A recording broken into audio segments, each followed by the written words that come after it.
বড় নেতাদের মান সম্মান আছে, তো তারা যাদের ডাকেন তারা যায়।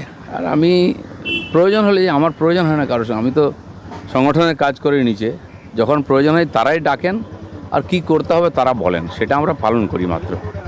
আগে গেছি যখন আমি প্রেসিডেন্ট ছিলাম, স্বাগত করতাম, ওনার সঙ্গে থাকতাম। এখন অন্যরা সেই দায়িত্বটা সামলাচ্ছেন, আমরা কার্যকর্তাদের বৈঠকে থাকব। না, অভিমানের কী আছে? দেখুন, রাজনীতিতে একটা লোকেদের মধ্যে ট্রেন্ড আছে যে নেতার পেছনে পেছনে ঘোরা, কারণে অকারণে 100-200 লোক দাঁড়িয়ে থাকে সারাদিন, দেখাও করে না, কিছু না। তো এটা একটা কালচার হয়ে গেছে। আপনারা ভাবেন বলতে এটাই ঠিক, যে বৈঠকে যে প্রোগ্রামে যেতে বলা হয় কর্মীরা সেখানেই যায়। কোন নেতারা কোথায় থাকবে সেটা পার্টি ঠিক করে, সেটাকে আমরা মেনে চলি, এটাকে আমরা ডিসিপ্লিন বলি।